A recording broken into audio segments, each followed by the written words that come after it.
POW MIA, you are not forgotten. This seat is reserved for the more than 83,000 men and women serving our country who have not come home.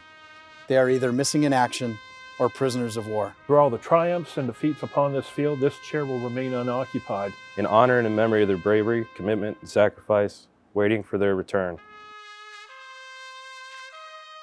So one day my phone rang in my office. It was early 2014, and there was a gentleman on the phone, introduced himself as Ted Jenkins.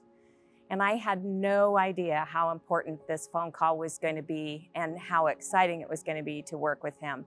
They wanted to have a chair of honor, a POW MIA chair of honor at the football stadium. And they had this idea, couldn't we also do it for basketball? And maybe could we do it for hockey? What about Anderson Arena? What about soccer? Can we do this at baseball or softball? What if we had a chair and it was mobile?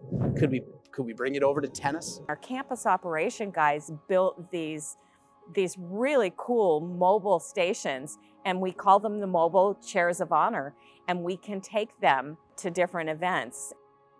Rolling Thunder Group had these chairs. Through Colonel Jenkins was probably the lead person on this, saying, we want this at BGSU. Our reaction when it was brought up was absolutely yes, this is something we want to do, this is something we want to be a part of, and that was across our organization. So it was a priority to move this forward, and we did that very, very quickly. The idea is to recognize our fallen comrades, and the only way you can do that, since they're not here, is to reserve a seat in their honor.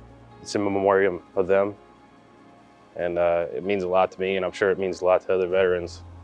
Because it is, there's a saying that veterans is anybody that's signed a blank check up to and including one's life, and those men and women paid the ultimate sacrifice.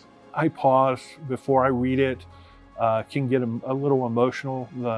Some people may hear a crack in the voice, or they may hear something as I'm reading it that it is personal.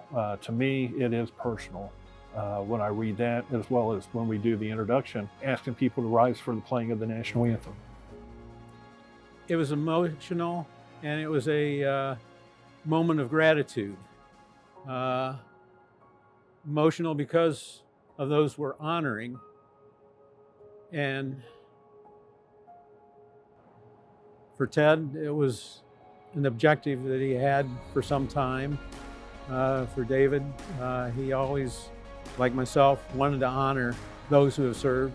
We've also worked in encouraging and helping younger generations achieve their dream or goal of serving their country as well.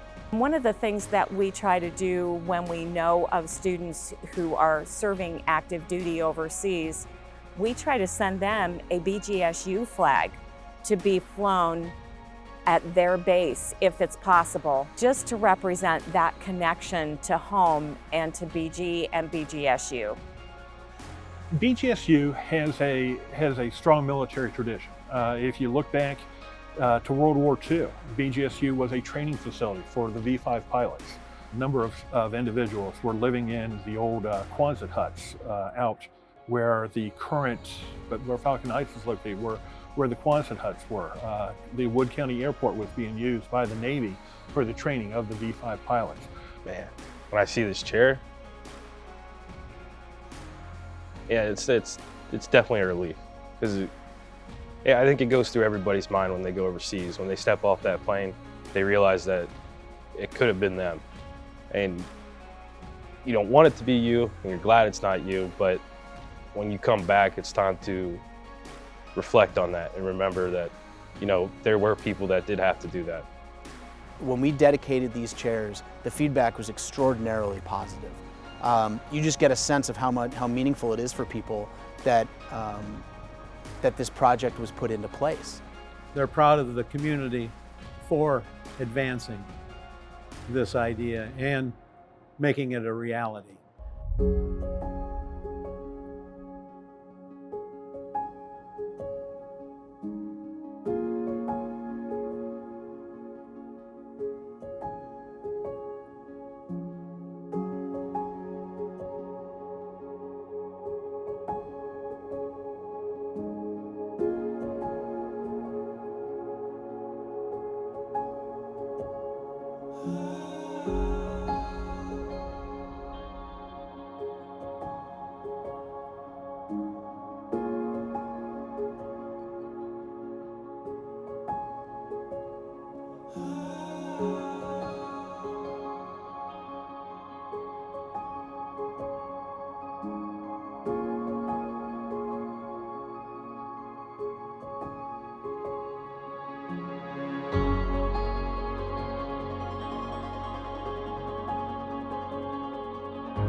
you.